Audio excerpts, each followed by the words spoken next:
So, good morning, Mr. Cohn. Welcome to Greece.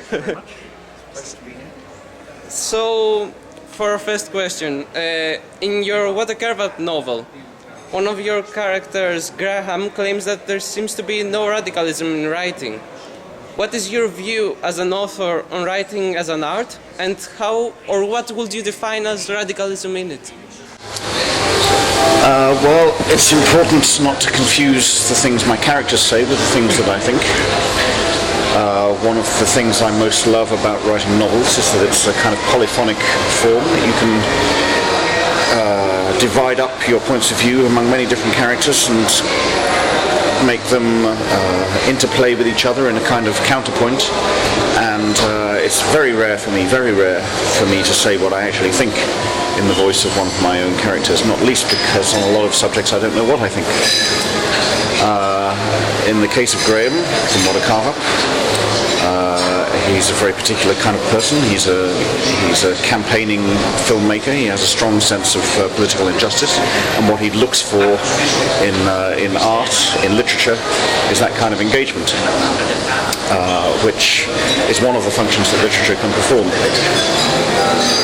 But if you look back across the centuries at the great masterpieces of literature, they're not all necessarily politically engaged. They're not all necessarily political.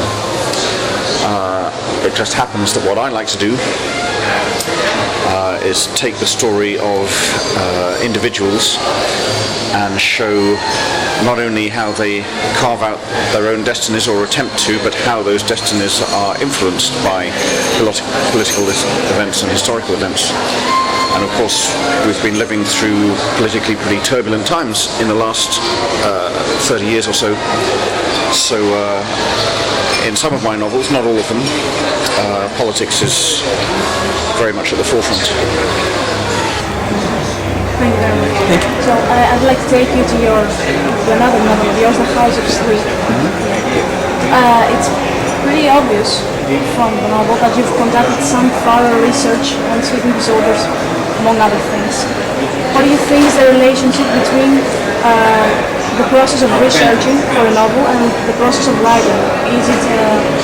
Is researching something strenuous but necessary for writing a novel, or can it also be inspirational? Inspirational, definitely. Researching for me is a very creative process, and even though I've written 10 novels now, it always surprises me how much the novels change during the research process. I always enter the research process with a kind of dread, a kind of apprehension, because it seems like hard work and it seems to have nothing to do with what I like doing, which is writing. And then after a short time I begin to realize that it's not just a necessary process but an essential part of the creative process. That was very much in the case of The House of Sleep, which was never meant to deal with all the different kinds of sleep disorders that it does. It was always meant to be a book about sleepwalking, which was my own sleep disorder. But I decided to do some research into sleep research clinics, what kind of places they were, and also what kind of disorders were treated there. And as soon as I did that, that took me into a complete tangent, particularly when I started reading about narcolepsy and becoming very interested in narcolepsy. And in the end, I didn't write about sleepwalking at all because there was no room for it in the book anymore. So the research didn't just help the book, but it changed the book completely from my original conception. So some of your novels have been adapted into films or TV series. And one of these adaptations, however, namely the filming of The Dwarves of Death under the title 5 Seconds to Spare, you participated yourself as the co-writer of the screenplay. So having experienced both the role of the novel author and that of the screenwriter, what would you say are the main differences as regards the produced text, but also the whole writing process? And what were the challenges of adapting a novel, especially your own novel, into this completely different genre, if we can call it the genre at all? The Dwarves of Death was a strange case because it's not a book that I like. And the people who wanted to make it into a film, wanted to make it into a film that was reasonably faithful to the book, but I didn't. I wanted to change it completely. Which is, I think, normally the opposite experience that a writer has when something is being adapted for film. So we had a lot of fights, and the fights were not about me trying to stay true to the book. It was me trying to say, can we get away from the book?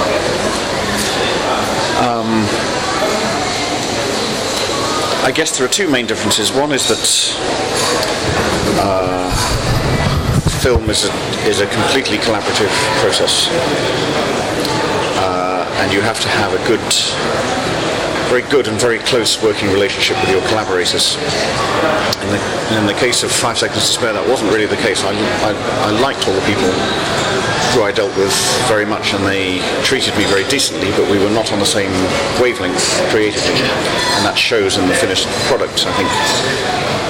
On the other hand, I've just finished writing a screenplay with a French writer-director, and it's been a very happy process because we understand each other very well, although we've had a lot of arguments. The other main difference, is that a screenplay is an incredibly, to my mind, disciplined form. If you're trying to write a film for commercial release, then you have to write a screenplay that is no more than 120 pages long, preferably only 100 pages long.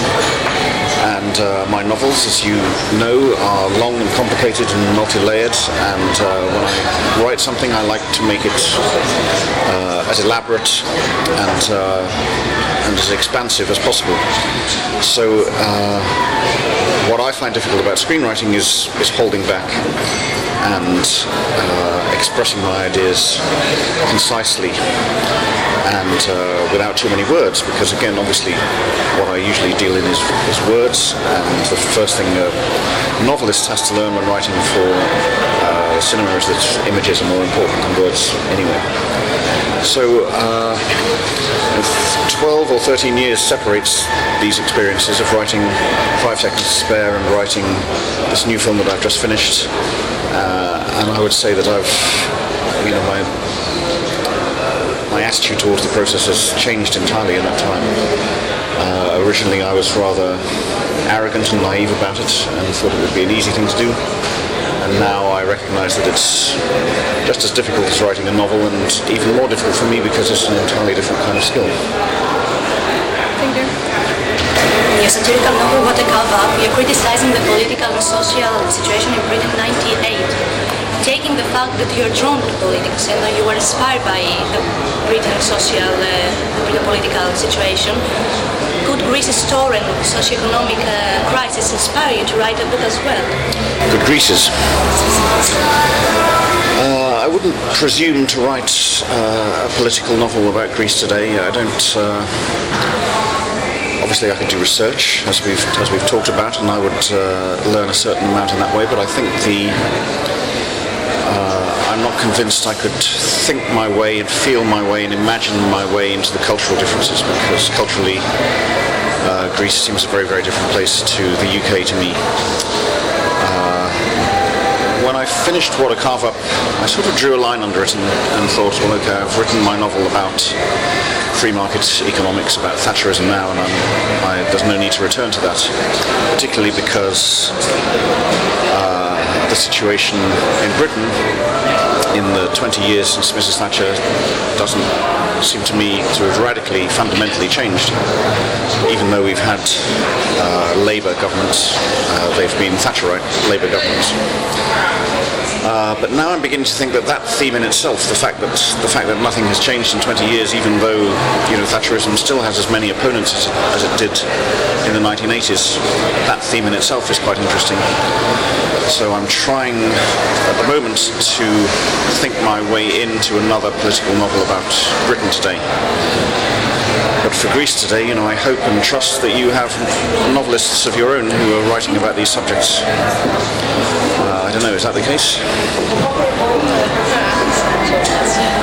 Let's say so. I think the British satirical tradition is possibly quite unique, and it's maybe not as common in other European countries for people to write about politics with that particular mixture of anger and comedy that I did in What a Carve Up. But we have a long tradition of that in the UK, which goes back to the 18th century, which is very lively and vibrant on television still, in the newspapers and magazines, and we're a very satirical nation, really. As far as the same novel is concerned, it could be said that, amongst others, in What a Carve Up, you are writing about an author writing a book, at moments reflecting on his technique, creating a kind of mise en abîme. What is your opinion about this self-awareness of works of literature? I like self-awareness in literature very much. I like metafiction.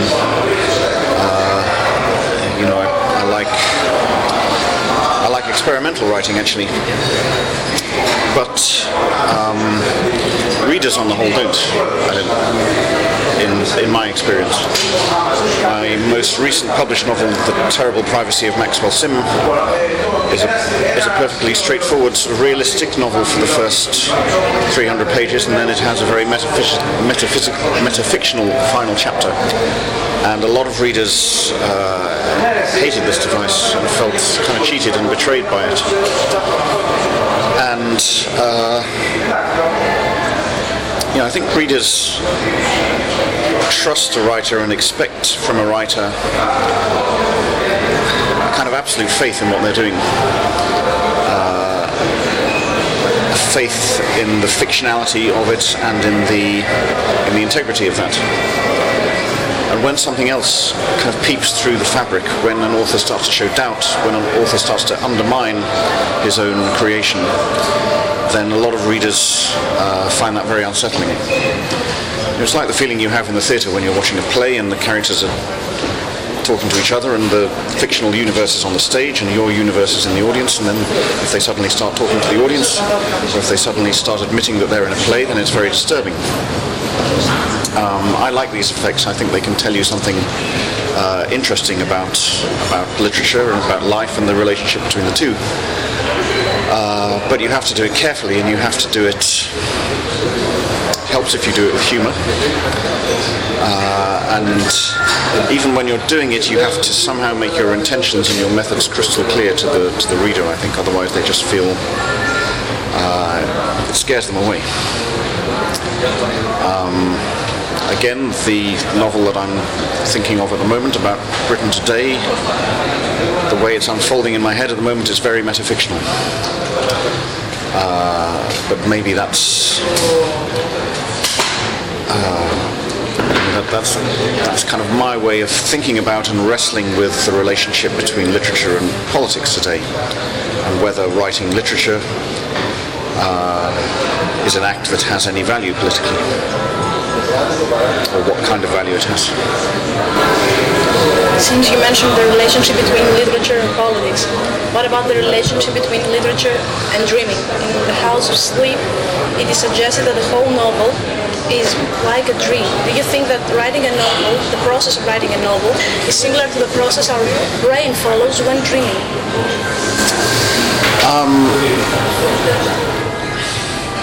Not really in my case, because as you've probably noticed, I'm a very controlling sort of novelist. The narratives are very carefully mapped out, they're very carefully planned. I try to leave room towards the end of books for me to surprise myself and do something that I maybe wasn't anticipating, but there's a very controlling consciousness at work in my books. There are other writers I know who say, I assume truthfully, that they write the first sentence on the first page and they don't know what's going to happen next. They allow the characters, the story, the atmosphere to take them wherever, but I'm the opposite. I plan very carefully in advance. So in a way, a novel for me is the opposite of a dream, which is kind of a succession of random images thrown up from the unconscious. But of course, both are alternative universes. Both can tell us truths about ourselves that we couldn't discover through our conscious waking minds. So there are points of contact as well. Given the fact that you have been actively engaged in music yourself, do you think that literature and music as forms of art and expression could be somehow combined and mixed in a creative way? And apart from the content of your novels, do you think that your engagement in music has influenced your writing in some other way or on some other level?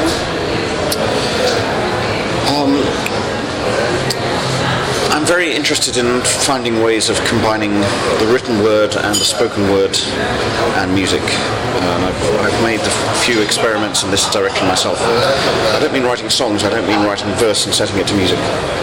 I mean the interplay between speech or the spoken word and music. So I wrote a theatre piece along these lines with a pop group called the High Llamas.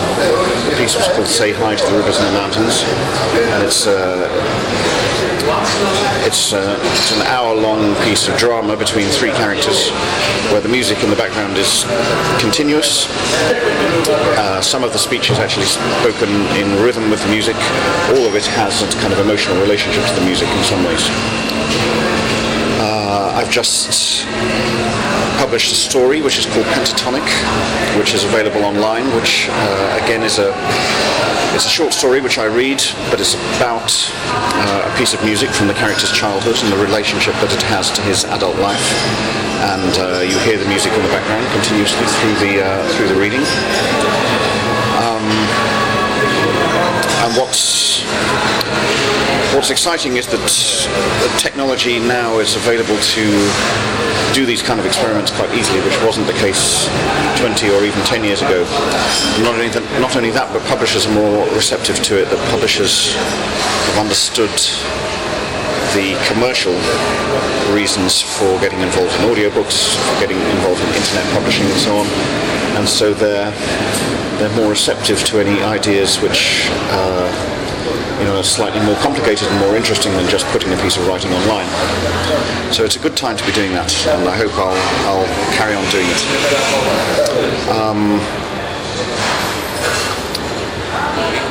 What I love about music is what every writer loves about music, I think, is that it's an escape from language, and it's a way of expressing yourself without using words, which are treacherous and complicated and ambiguous things and never do exactly what you want them to do. But my own writing of music is very amateur and self-taught and private, really. I call it my hobby, which is what it is, really. So, coming back to the whole literature and politics thing, where would you say that fiction ends and history starts, or history ends and fiction starts, and how far would you say that we are allowed to mess with historical facts?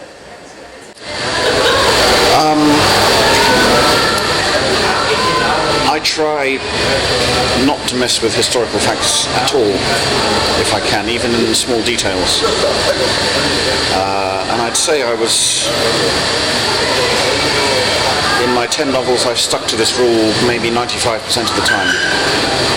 I've just written a novel which is set in the 1950s in Brussels. It's about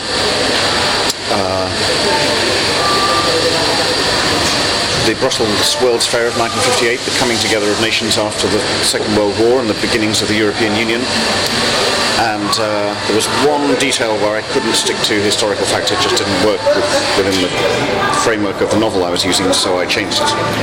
But I feel very guilty about it. It's only a tiny detail, but it's still that's breaking an almost sacred law to me. At the same time, What a Carve Up is a novel, A Closed Circle is a novel, Expo 58, which I've just finished, is a novel. People can come to these books